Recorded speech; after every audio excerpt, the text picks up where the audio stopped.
have the intro, but once Revolution starts, I'll You mute it. Oh, okay. They'll hear some of it. Yeah. Oh, okay. I thought they wouldn't be able to hear any of it. Getting us. Oh, yeah.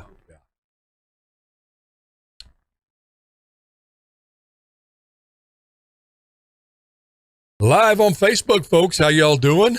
Live on Thursday. We don't always go live, but we are today. I'm glad I am alive. I'm glad you're alive. I'm glad you tuned in. We're debuting a new intro today in about a minute and a half. You'll hear most of it, except Jose and I worked on. Well, Jose, it's his race. He put it together. I picked the sound bites because it was from things in my life that made an impact on me. No rhyme or reason to them, just things that have always inspired me. And anyway, I hope you like it. It'll cut off before the song Revolution, which you on Facebook don't hear because of copyright situations. I don't understand how it completely works, but you can play it on radio, apparently. So the radio listeners, if you have, go get this thing called TuneIn, isn't it, Jose? It's an app called TuneIn, and you can hear, listen on the radio, watching on Facebook. Like I used to watch listen on my little transistor radio, the New York Yankees, and when they played on Saturday baseball with Dizzy Dean and Pee Wee Reese, I'd watch it. So 10 seconds to go. All right. Be right back.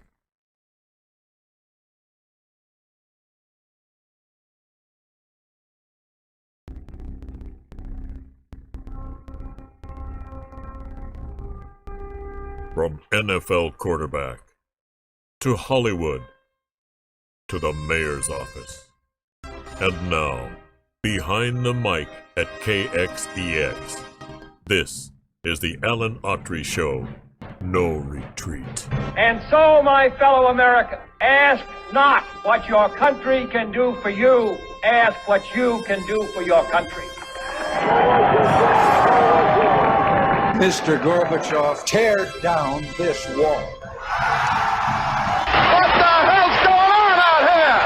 Everybody's grabbing out there. Nobody. That the only thing we have to fear is fear itself. Today, I consider myself the luckiest man on the face of the earth.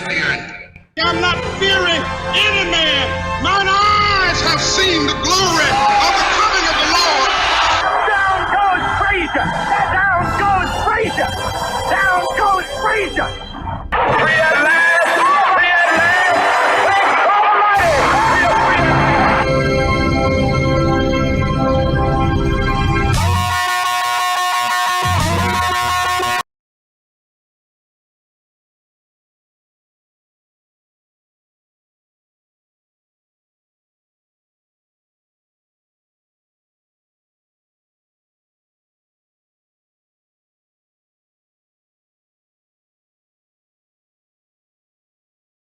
And welcome to Alan Autry No Retreat. I'm Alan Autry.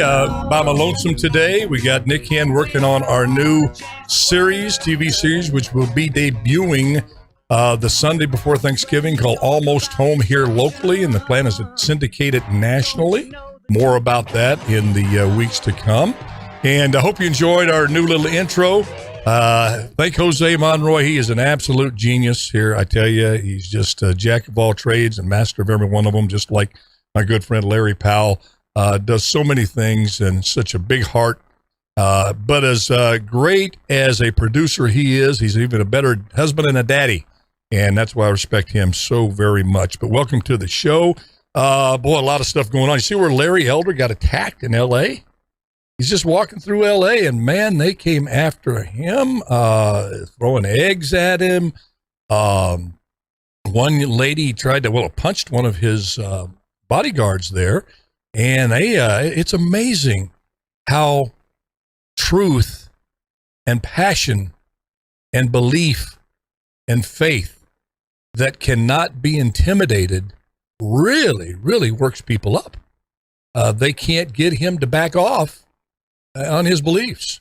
They can't offer him enough money, can't offer him a position in life. Thank God for people that are so committed to their ideals, and those ideals happen to be rooted in truth. And that's Larry Elder.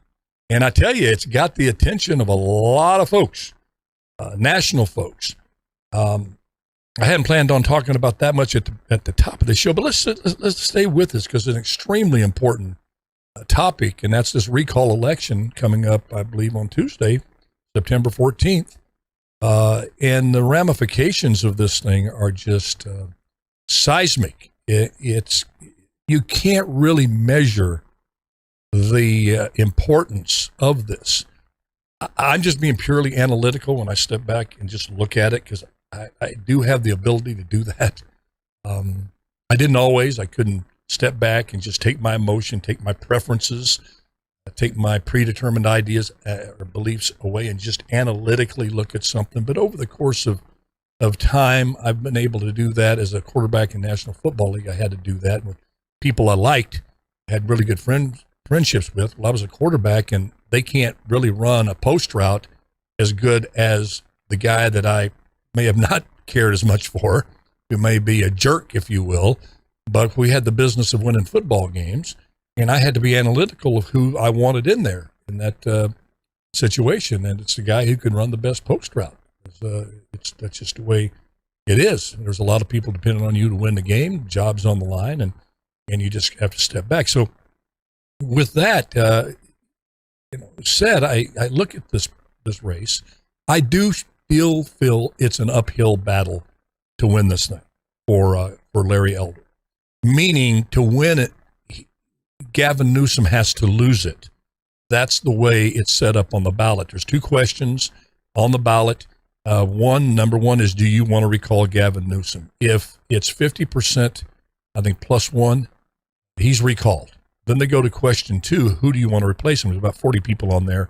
But all the polls are so unanimous in their belief that Larry Elder would be the winner, and a winner by a lot. So the question is, will that first question prevail in terms of it being a successful recall?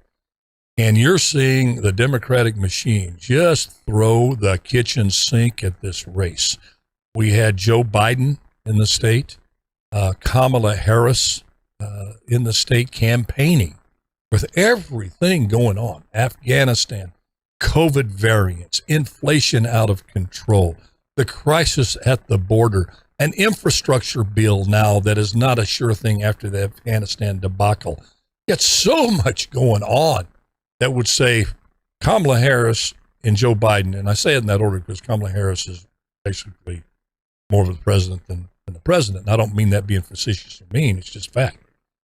But so many reasons for them not to be in California. You could film a little clip if you wanted to, but to come and visit the state, jump on Air Force One and do this, that tells you a lot about how important they feel this is.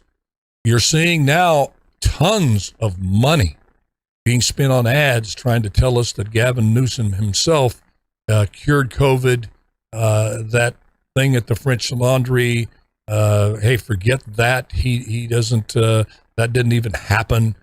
That the state of California, despite what you see with homeless everywhere, the drought running farming out of business, our schools in disarray in terms of getting kids back in school, economy starting to really spiral downward.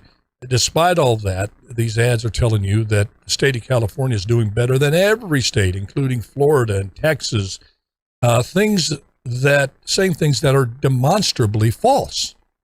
But they don't believe we're smart enough to check it out. If they just keep repeating the same thing over and over, that we'll believe it. It's like Thomas Sowell said. He said certain statements are true because they are demonstrably true.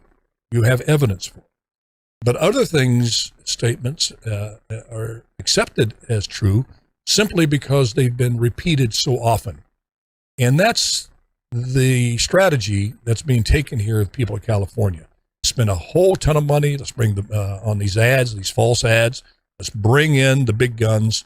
And then let's scare people to death that if Larry Elder, the, quote, black face of white supremacy.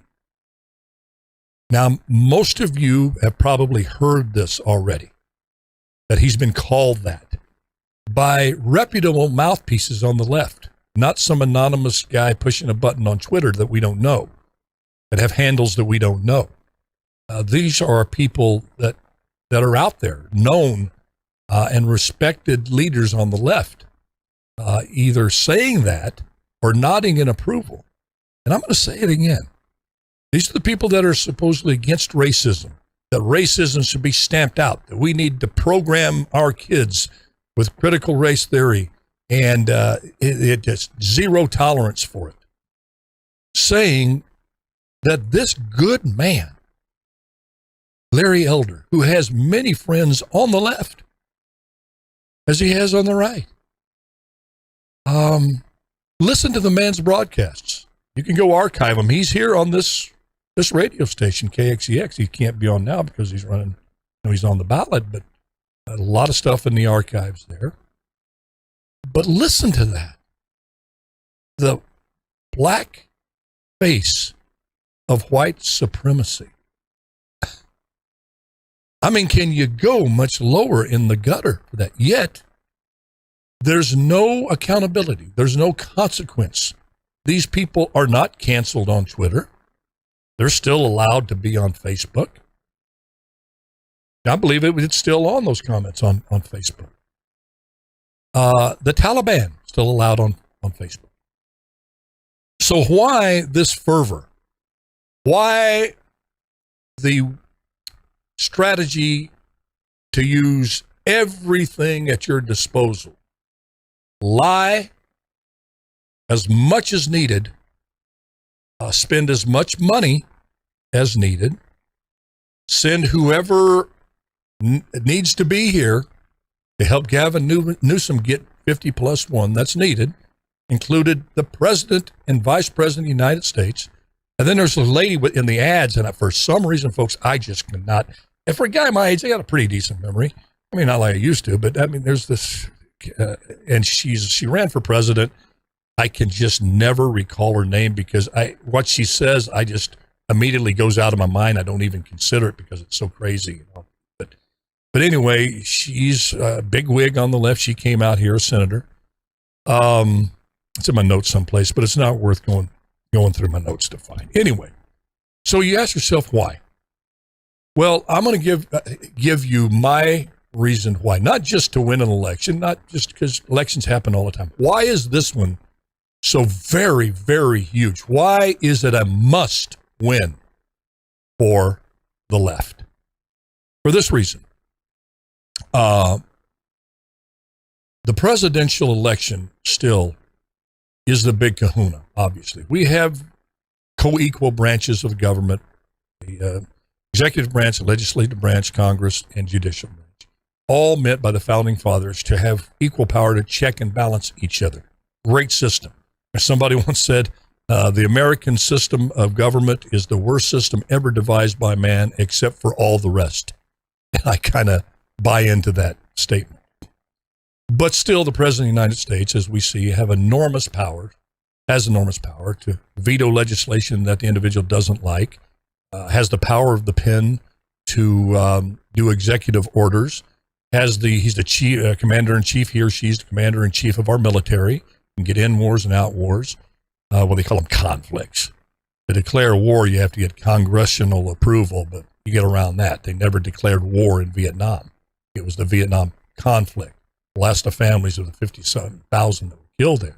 It's a little game they play.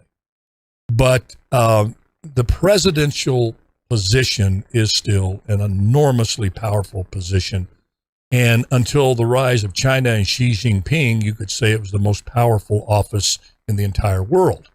But China now has that place in the world, and Xi Jinping is now the most powerful man in the world. But on the whole scheme of things, the President of the United States still has enormous power. It has the power to launch the nuclear weapons. Anyway, you can go on and on and on. Well, here's the deal. The lust for power on the left is so severe. The willingness to, by any means necessary, hang on to that power, I believe in the history of this country, is unprecedented. They will simply do anything to keep that power. It's a Marxist tenet.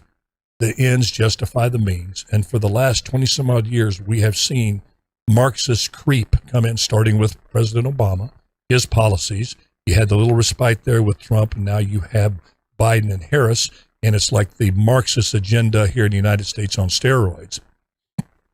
But the thing that they must have to keep that going is 2 states, because it's all goes back to the math, the Electoral College. And sometimes they want to change that because the popular vote they feel is always going to be Democratic. I don't buy into that. I think there's going to be a surge of independents and conservatives and Republicans that are going to balance that out. But right now, and how it's been operating since inception of this country is through the Electoral College.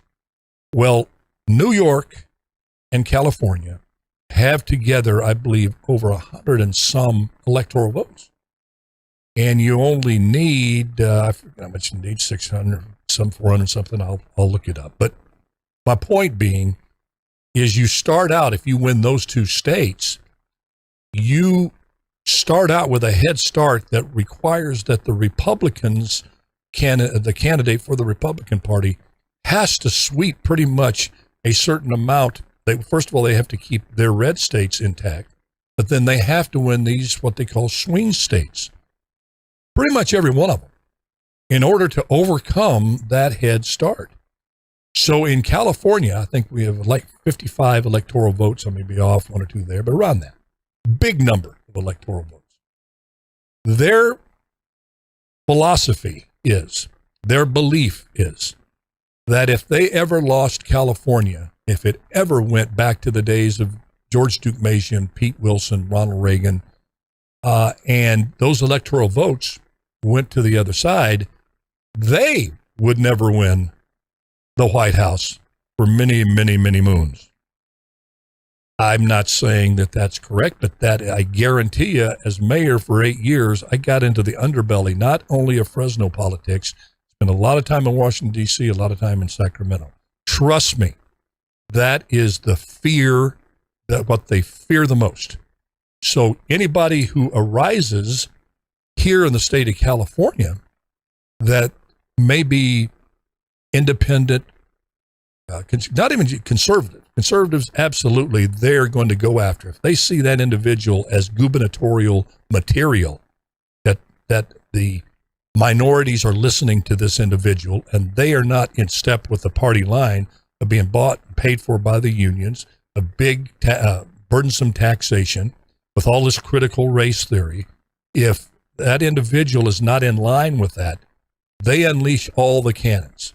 That's not just what that person may have done.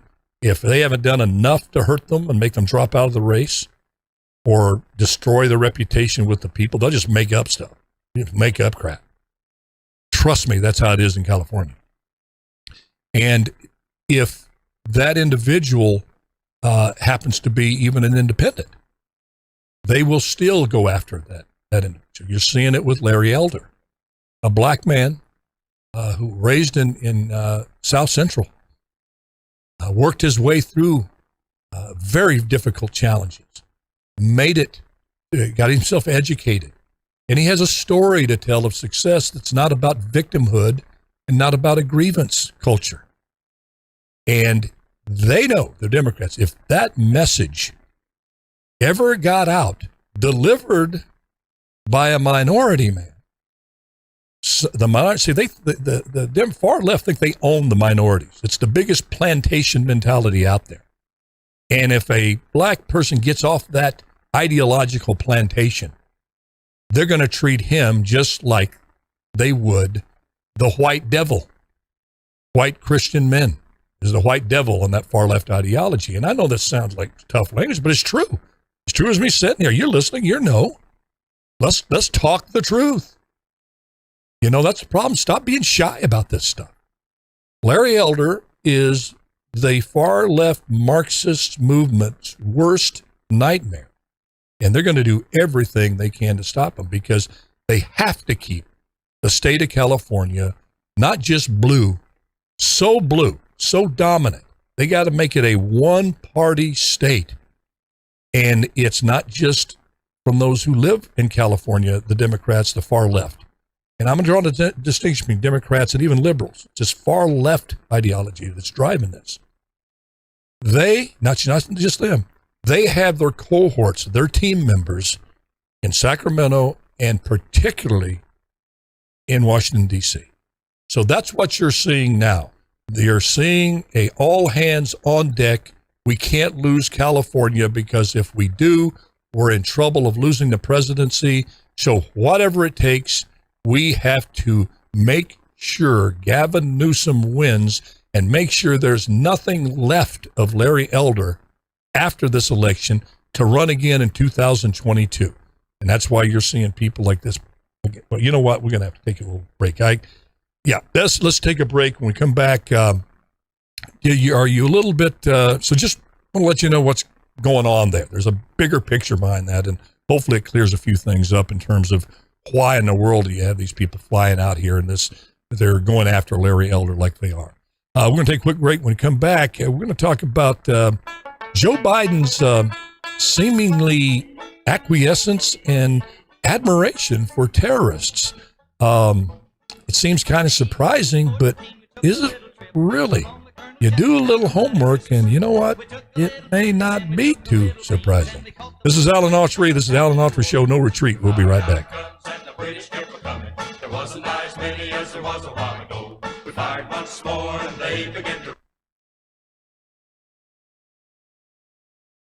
Well, I'm going to try to look at a little Facebook stuff here. Comments that I love so much. You guys are so smart. You have so many insights on things.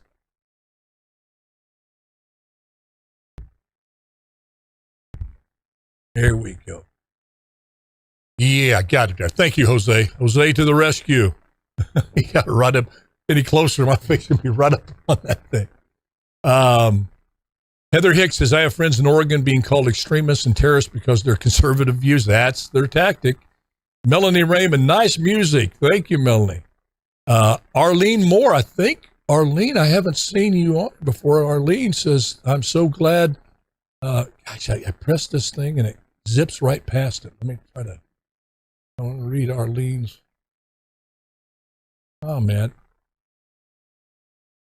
I'll get to it again. I've lost it there, Arlene, but you said you're so happy you discovered the show. Well, I'm happy you discovered the show, hon. I appreciate that. I can't say hon anymore. I can't say darling.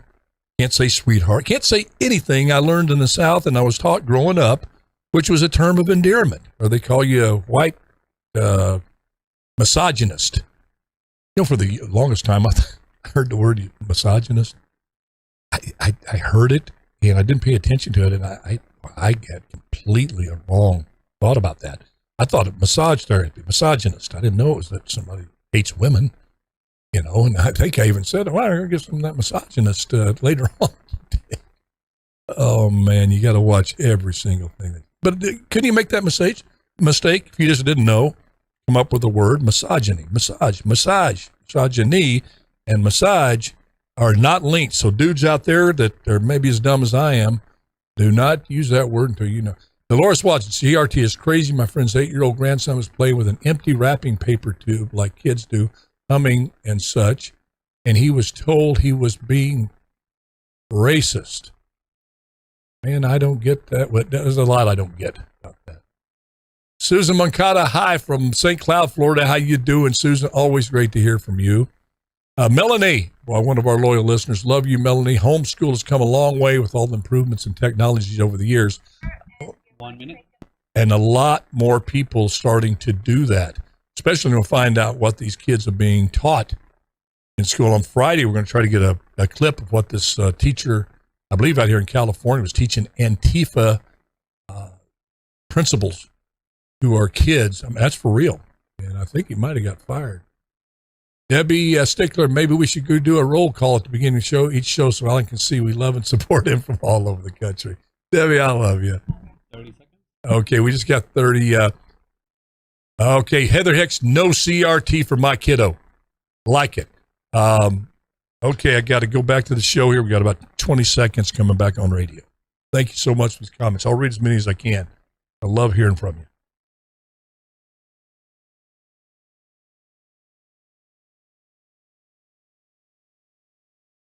And Jose, we'll probably put that. What kind of food? What of food. You're listening to the Alan Autry Show on the best talk in town. Talk Radio 1550 KXEX. Call Alan now, 559-899-1550. And welcome back to the show. I keep forgetting that. Oh, man, sometimes it's ignorance is bliss, and sometimes it's just downright funny. I keep forgetting that they can't hear the music, the copyright on Facebook. No, they do. They heard that one? Yeah. Okay, because I thought I was lip syncing the radio. And I was lip syncing into my Facebook folks, and I'm thinking, they can't hear me. All they see me is doing this. Look at, all right, back to reality. Well, dadgummit, if you can't have some fun, all of this tough news, you got to be able to laugh a little bit, laugh through the tears, laugh through the difficult times. You got to take some comfort. Which brings me, hey, Jose, did you hear about the two fish? Two fish were swimming underwater, smack dab right into a concrete wall. The other fish looked at the other fish and went, damn. Get that? No, you're looking at me like I got, damn. D-A-M, not D-A-M-N, damn. Get it? Internet, concrete wall, hit the wall, look, damn. Okay. All right, moving right along. I tell you, we'll get to this Biden thing, but I got to vent a little bit. I got to tell somebody this. My wife won't listen to it because it's so silly and stupid, and I know you, same thing. But my phone, this artificial intelligence stuff, my Siri is, when I use this voice-activated stuff, gosh, man, I got to really check it twice. I've sent some tweets off that were so off, and I enunciate. I take my time. I know I have a drawl, and some things she could translate it differently, but they brag about this artificial intelligence, how great it is. Well, at least my Siri in here that translates my voicemail, as the old saying going, when they said brain, she must have thought heard train and just let it go by, because it's just sort of like, I wanted to tell you all about my relationship with Ed Asner, who passed away. He's kind of a big guy in my life in a certain way, not probably the way you're thinking. But I put a note, and I said, here, I wrote it down. I said, I was in a gym, and I get my note taking. I said, Ed Asner grudge. Is that a grudge against Ed Asner? I want to talk to you guys about it. Well, she puts down, I said, Ed Asner grudge, and she translate, imagine her garage. What? That's not even close. Ed Asner grudge, and Siri puts down on my notes, imagine her garage. I'm lucky that when I got home, imagine her garage, and the only thing anyway, it happens all the stinking time, and I guess I don't know if you got smarter Siris in your phone. Hopefully, God willing, you do, because I have to. It's almost worth it just to take it, type it out, rather than to say it in there, look at it, edit it again. And anyway, but I'll talk about that Ed Asner grudge maybe later on here, because I want to go to this seemingly nonsensical, crazy, insane, deadly policy that Joe Biden not only seems to have, but now clearly has towards terrorists and terrorism. His latest demonstration of this policy is towards terrorists, his view towards terrorists, his worldview towards terrorists, could not be more in stark display than this so-called withdrawal from Afghanistan. But first, let's get one thing clear. Whether you love Trump, hated Trump, liked him a little bit, didn't like him, hated his policies, liked his policies. Let's be sure of one thing about Trump and this Afghanistan deadline. You see the networks doing everything they can to mitigate the accountability that Biden has to take on this fiasco.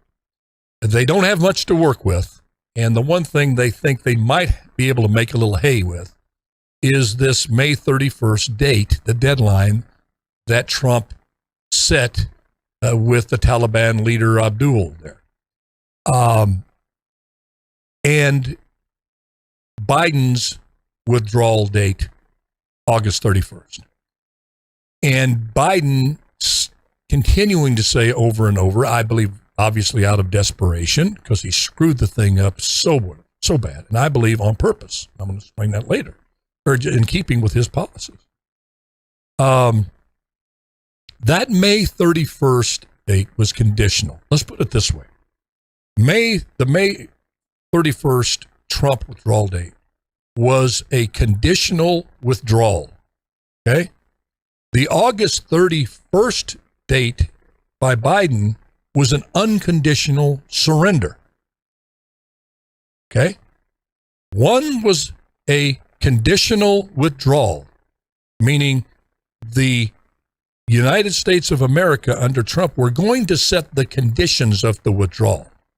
And I promise you, hate him or love him or in between, you know the man's nature as a negotiator. He's not going to take the military out before the civilians. That was never going to be one of the conditions of the withdrawal.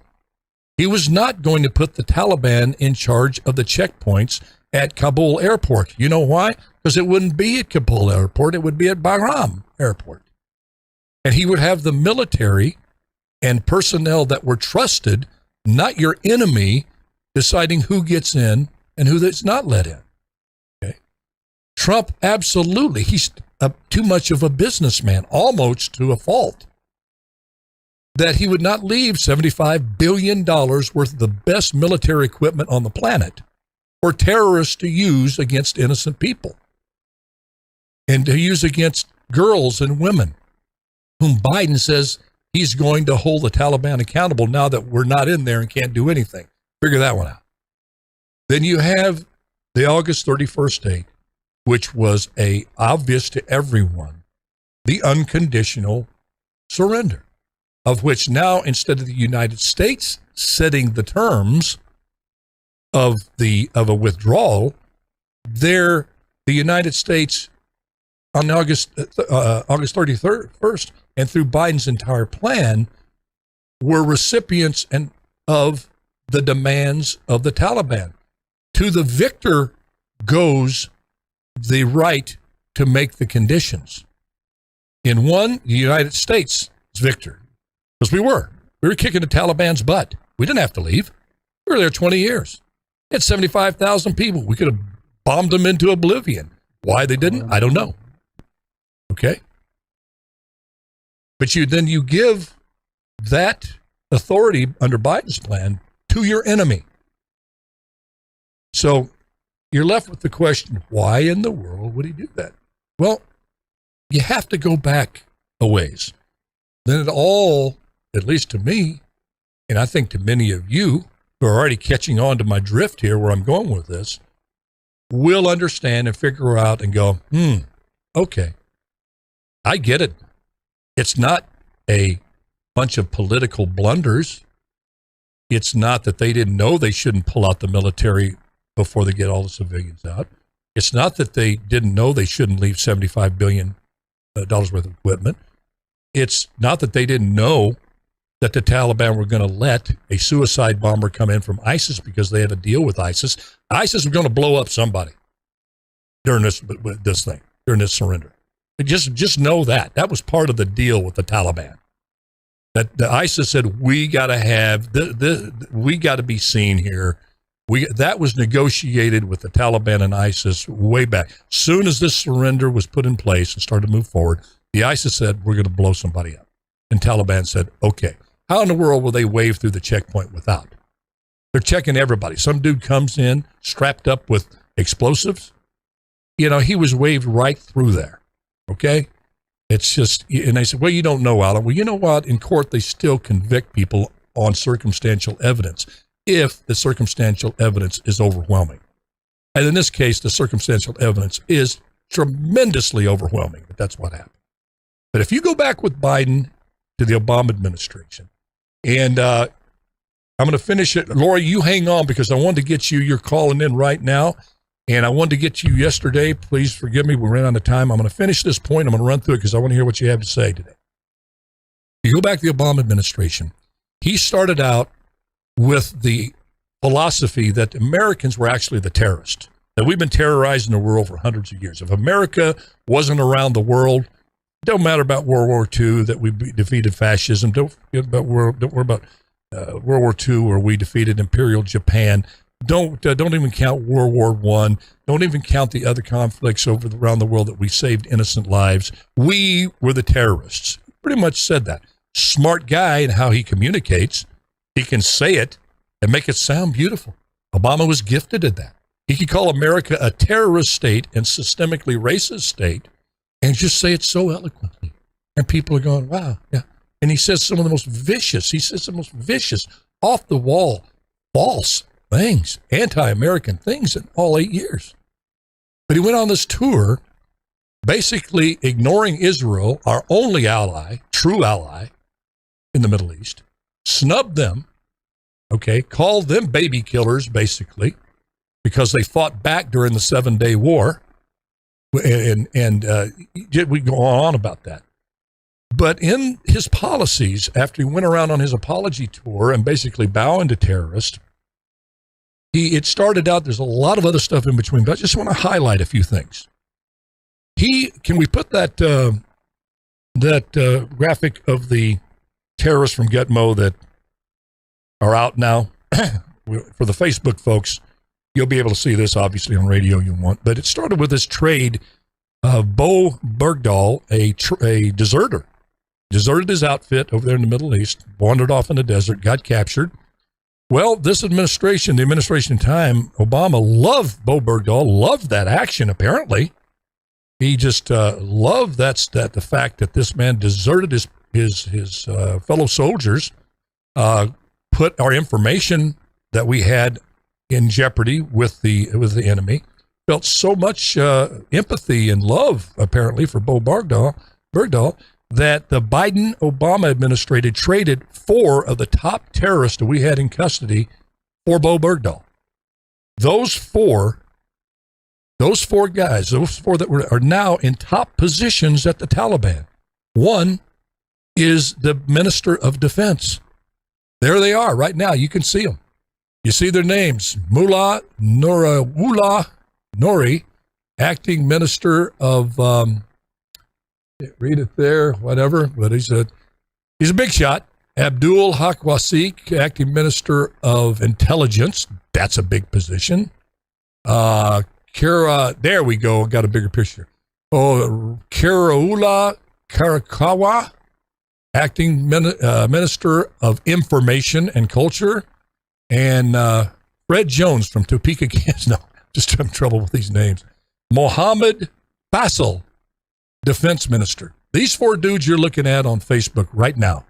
Those guys, top positions in the Taliban that are out and about beating women, raping women. They just shot a policewoman the other day. They're going around door to door, taking innocent people out, shooting them in the head, beating the crap out of them, getting people they want to, young girls that they want to marry, killing their fathers.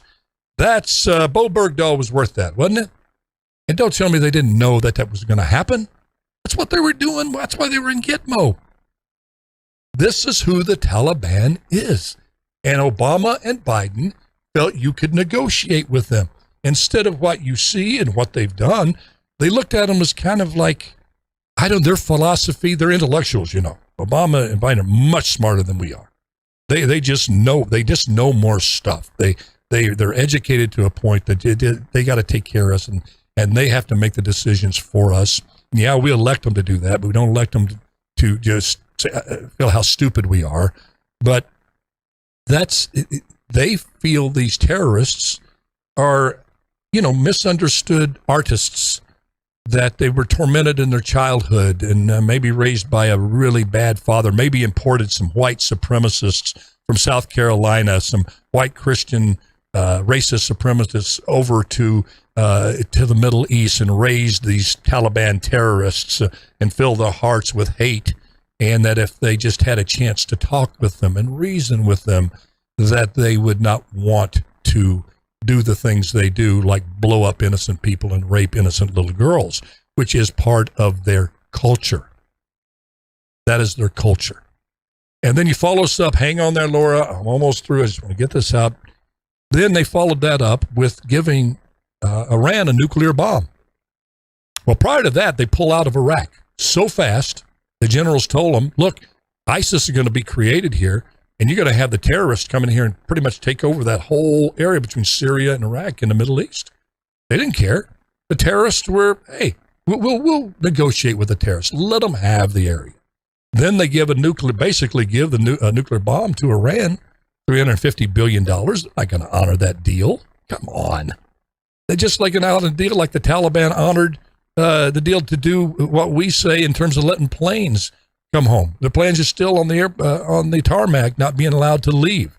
They're going around saying they were going to be nicer to women and be more inclusive to women. And that's not happening at all. And then the latest is Biden armed the Taliban with this surrender. So you have a man who historically and demonstrably has shown he likes terrorists. And you're saying, well, Alan, he doesn't condone. I'm not saying he condones them, condones their actions. But if you willingly and knowingly help contribute to the strength of a terrorist group, allows them to get stronger, aren't you in a way participatory in their actions when you could withhold that from them and do what we should be doing, wipe them out? So we're going to go to Laura. Is she still on the line? Laura, welcome, my dear. Yes. What's on your mind? Well, I read a lot of international newspapers. Mm-hmm. And so, I was scouring some Turkish ones, some ones from India, and some ones from Pakistan. And interestingly enough, the Chinese Minister of Defense signed an agreement with the Taliban on Friday. Mm-hmm. Yep. And according to the Daily Ibrat in Pakistan, and according to Sabah and Posta from Turkey, they all talked to the head of the Taliban, and he said that the very first thing that China is going to do is they're going to reopen their copper mines. I guess they have some very antiquated mines that have been closed for several years, and they're going to modernize those, and they're going to begin immediately mining copper.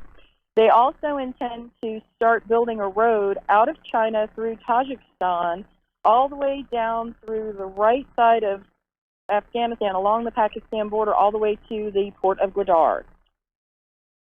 Next week, they're supposed to announce a governmental conference between Turkey, Russia, Pakistan, China, and the Taliban. Yeah, it's all roads lead to China. But listen, real quick. I have some freaking fabulous news for you. Oh, please, I need it. I know. Please talk to me. I never, ever sleep. Remember when Stephen was talking about the actors being scrubbed in China? Yeah, and that's how true. They stopped all the private tutoring? You want to know the real reason why? Tell us. I found out. China is broke.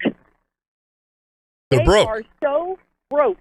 Their banks are so overextended, they will not even allow their citizens to take out mortgages, to get new car loans. And the reason that they've targeted these specific actors and directors, I found out, they all have one thing in common. They all have foreign-issued passports. Therefore, they have certain protections from those Western countries that they have passports issued from. They don't keep their money in China. They want their money. Oh, that is why the one actress, they say she owes $47 million?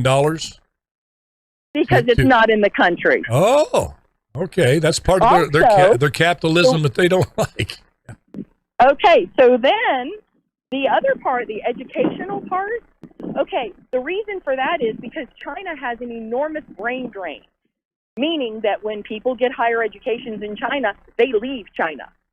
They come to Western countries. Well, money. I wish that happened in Washington, D.C. The other thing we need a brain drain in Washington, D.C. Go ahead.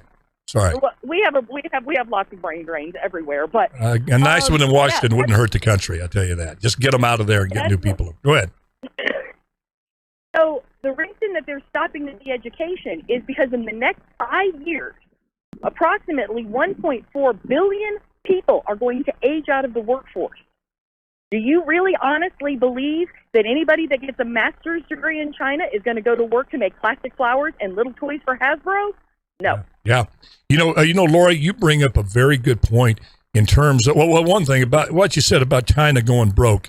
I'm part of me, I'm going, hey, that could be good. The other part of me saying broke people do desperate things and broke countries do desperate things.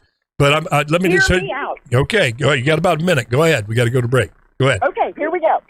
This is the time when the United States needs to move. Kick them when they're down and kick them hard. Listen, I'm a savage.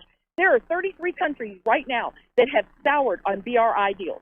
Take our foreign aid policy, throw it out the window, double it to 2% of our GDP, go into those countries, undercut China. We'll have more seats in the UN. We could do better infrastructure and incentivize American companies to put manufacturing in these countries where these people make $1.90 a day. But Laura, we wouldn't have to pay tariffs because then we wouldn't have, they would be American companies, and we would undercut China like nobody's business. Laura, here's the problem. What you say makes perfect sense. Trump, as I said, love him or hate him, would understand what you're saying. Okay? Here's the problem. That only works if you want a strong America. Okay?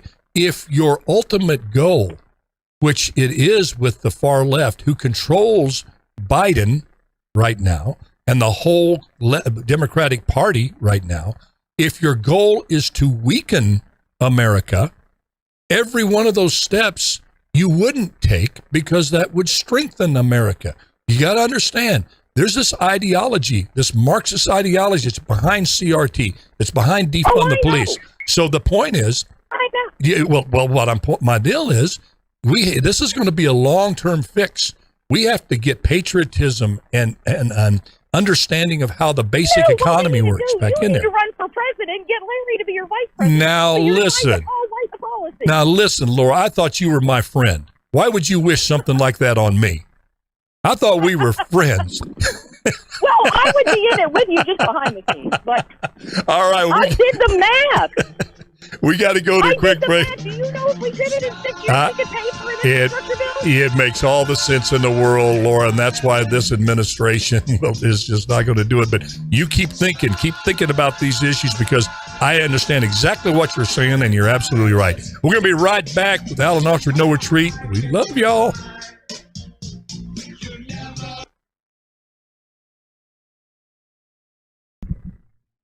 We had a caller earlier that he had to hang up, but he's a local nurse. Okay.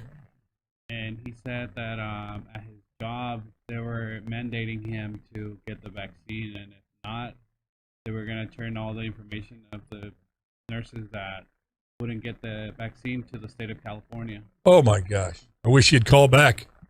Yeah. So he was trying to get your opinion on it. Did Facebook folks hear you just tell me that? Yes. Excellent. I love it. When anything you talk, I love that you're hearing that, Jose. Okay. If that caller, the nurse, is Mike, listening. His name was Mike. Mike, if you're out there, please call back. We only have a few minutes, and what we leave hanging, we will pick up on Friday's show. Wow. Like I said, I'm going to give you my opinion.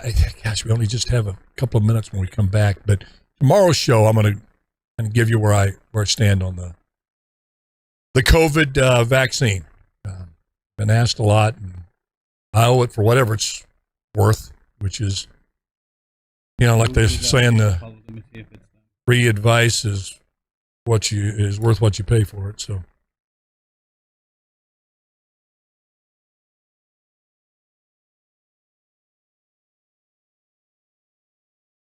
Oh, and Facebook folks, look, I haven't given one of these away in a while.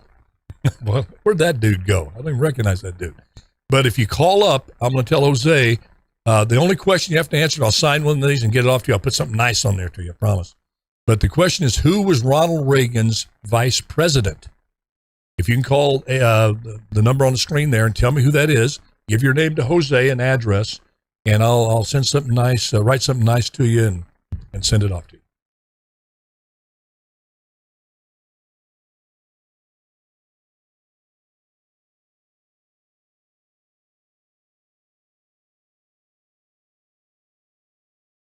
And by the way, about halfway through the script from a new movie, and dadgum, I'm really looking forward to doing. I didn't have this show when I did Victory by Submission, and for some reason, I'm just looking forward to going through the process. I won't be able to do this show every day live, but I'll do some call-ins while I'm filming, obviously.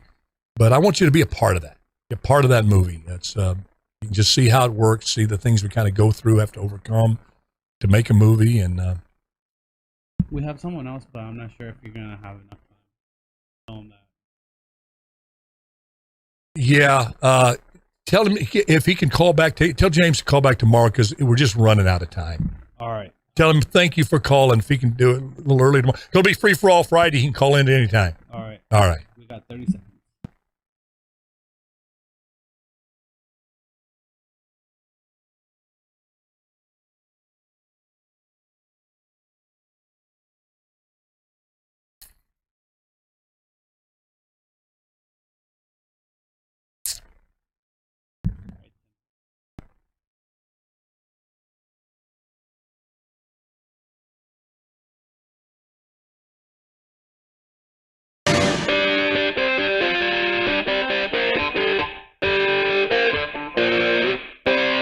You're listening to the Alan Autry Show on the best talk in town. Talk Radio 1550 KXEX. Call Alan now, 559-899-1550. Hey, welcome back to the show. Thursday here in good old Fresno, California.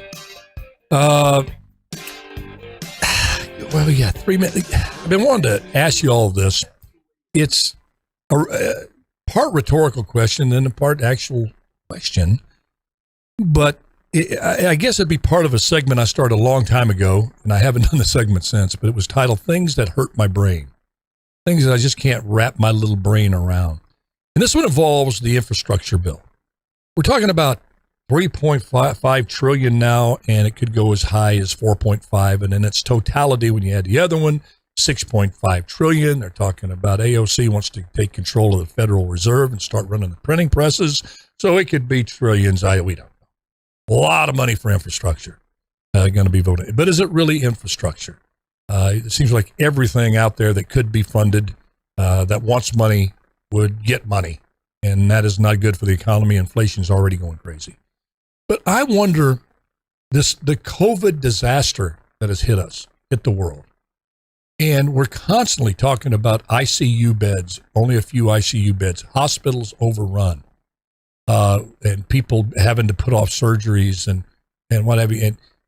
And we know that ICU beds usually run at 95 capacity anyway. And hospitals are always full, pretty much. They run close to being full.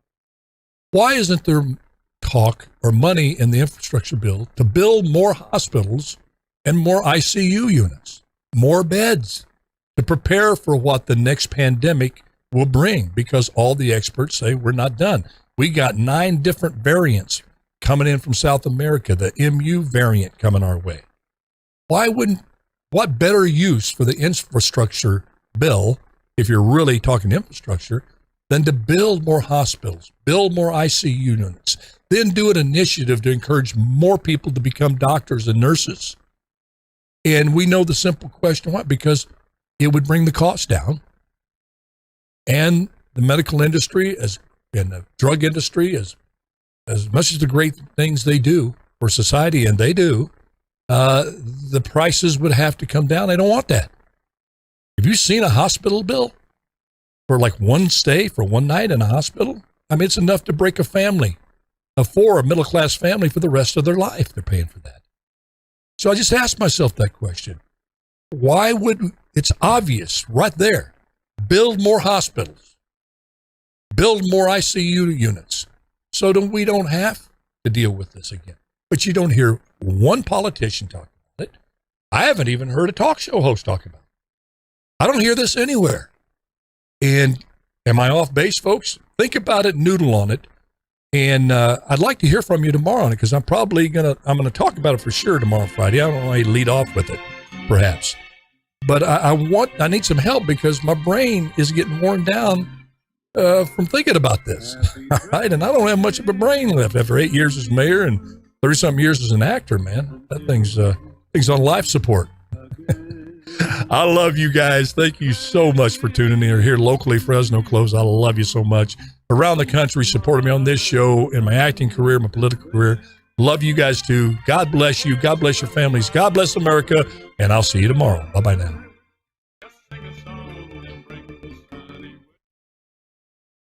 Oh, folks, I've got to go pick up my grandson is ill at home. I have to go pick up his school packet, so he can do his schoolwork at home. And I got to zip by the school right now, but I will look at the comments tonight. And thank you so much for tuning in, and appreciate you. Laura, thank you for your call.